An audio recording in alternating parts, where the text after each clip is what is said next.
Stirring the coffee with chopsticks using the Vortex method, the only true way to optimize the taste of your coffee. At the molecular level. Good morning. Welcome to the Daybreak Show. I am the Sultan. We'll get started, but first, coffee.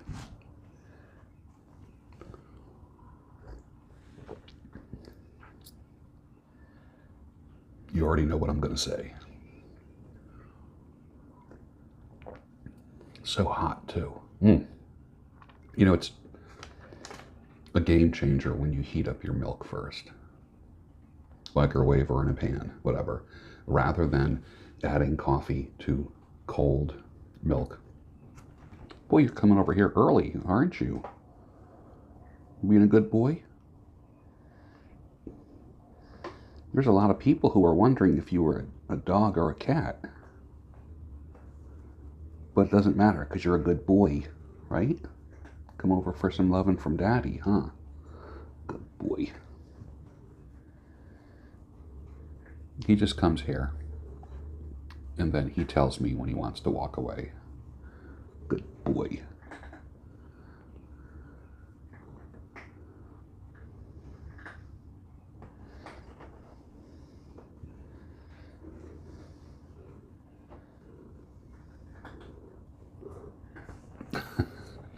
They tell you when they want some loving, right?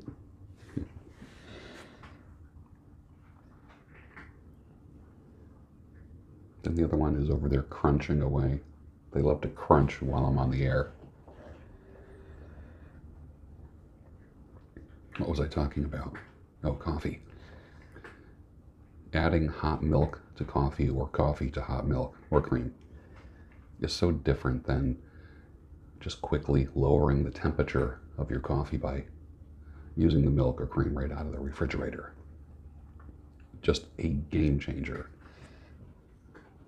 Goes down slower. You don't, literally, when you warm the coffee that quick, when it goes from like piping hot to warm, something happens to it. It just, you don't appreciate it. There's nothing like a hot cup of coffee. Love it. I'm telling you, I need a coffee sponsor. How perfect would it be for a company to sponsor this show? What would it be? I gotta figure out. I've been wrestling with what I would charge for that because of the exposure that they would get. It would be pretty darn good. You ever know any married couples who have a long distance relationship? I mean, literally, they're married, live under the same roof, but yet they have a long distance relationship. Probably half the marriages I know are like that. It's sad. You have to unplug to charge your batteries.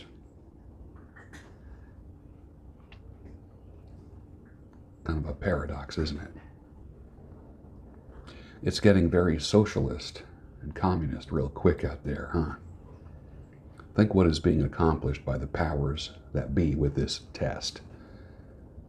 If you have any common sense and can look beyond face masks and social distancing and all the bullshit that goes along with it,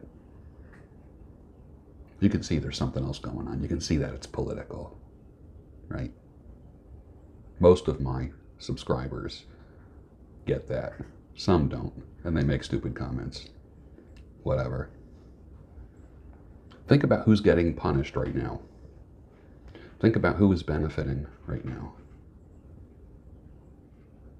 Think beyond CNN and the news and your newspaper and what you hear on the radio and talk radio. Think about it. Socialism is a philosophy of failure. It's a creed of ignorance and the gospel of envy. Its inherent virtue is the equal sharing of misery. That's from Winston Churchill, who I'm not the hugest fan of, but every now and then I see a quote of his that I like.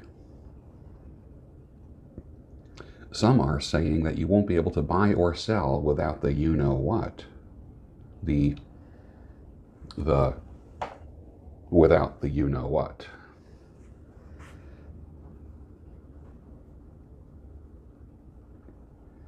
Amazon commissions literally almost being cut in half this month from here on out. Interesting, right? Just a little push for you guys that sell on Amazon, guys and gals. Just another little push from the universe that you might need to do your own thing. Just when you thought that being an Amazon associate was all about doing your own thing. Got to constantly reinvent. Constantly. Some people are going to say, I'm so sick and tired of this bullshit. And we'll do nothing and give up. It's like the guy that is a boxer, goes in the ring, fights 1 or 2 fights, loses both fights, and then he goes big Tao. Boxers going their own way. He quits after 1 or 2 losses. Pretty stupid, huh? What would you tell him to do? Get back in the ring. Train harder.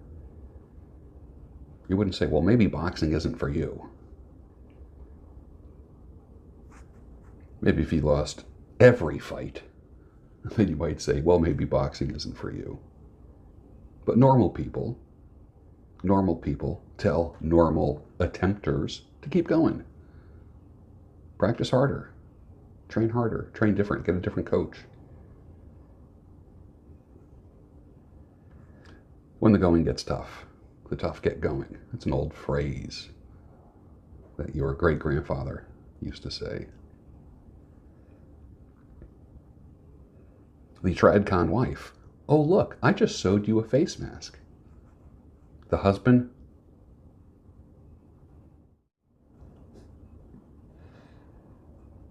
That's right after she told him she just made lasagna. Hypergamy during the pandemic. Wow. You have a full tank of gas? You can hunt for your food? You have a garden?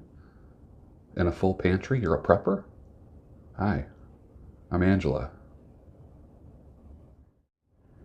Can I talk to the ladies for a second? You know how to get a man, don't you? There's this weird myth about getting a man and keeping a man. Like they're 2 different things. In some ways, your husband is a very complex creature. In other ways, he's a very simple creature. But let me tell you,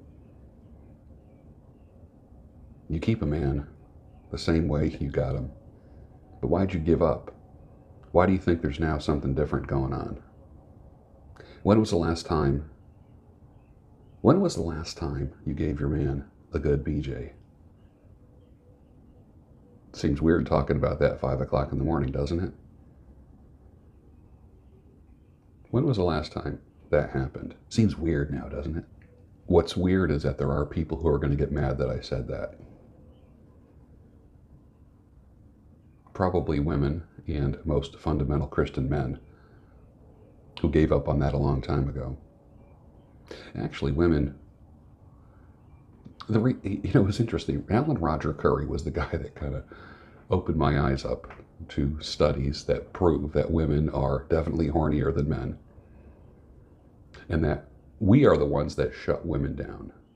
We, men, we shut them down. Because we don't keep the goods coming. We talk it a lot when we're younger, when we're flirty with our women, our wives. But do you keep it going?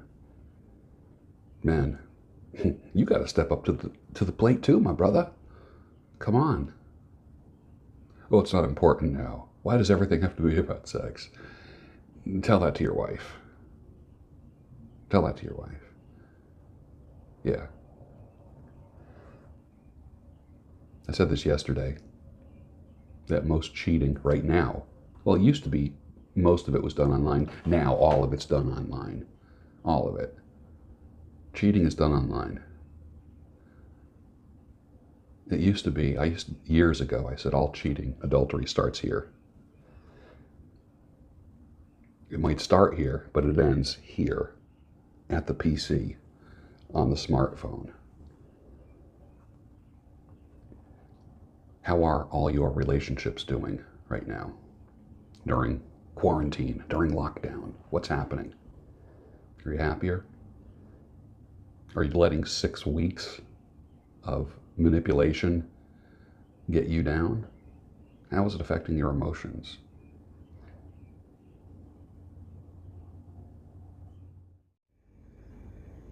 I just got this in the mail the other day. A piece of paper that someone wrote for me for $1,200.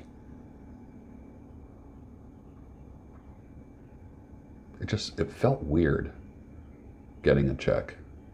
It was weird because I mean, isn't everything done electronically these days? Direct deposit, transferring of funds. And they said, how do you want to get paid? I said, send me a check. And they sent me a check. Now I'm thinking, what do I have to do with this thing? I got to sign it and bring it to a bank and put it somewhere where I can't see what it is. I could cash that thing, this piece of paper. I could cash it. And then they give me 12 $100 bills, 12 green pieces of paper that represent something. I might just start taking payment in gold. I'll never forget the time when Stefan Aarnio brought somebody up on stage. Do you know Stefan Aarnio? I think he's a nice young man. He's a good guy, smart guy. I like him. And he put, I think it was like a quarter in someone's hand in a gold coin. And the gold coin was almost like heavier, substantial, solid compared to the US quarter or $50, whatever it was. And gold felt different, and it represented more, and you knew it meant more than this.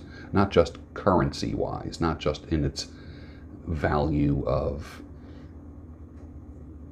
not in just what you can buy with it. It just, gold felt different. Next time somebody wants to, I'm going to try that today. I'm actually going to be performing some services for somebody. I'm going to ask them if they can pay me in gold. When was the last time you sent somebody some gold? That's what I'm going to do.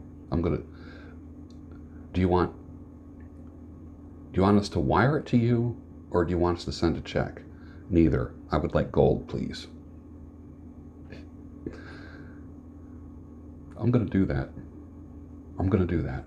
Yes, I am. Have you ever done that? How much gold do you have? Have you read The Meaning of Marriage yet by Tim Keller? Istota małżeństwa. The Meaning of Marriage.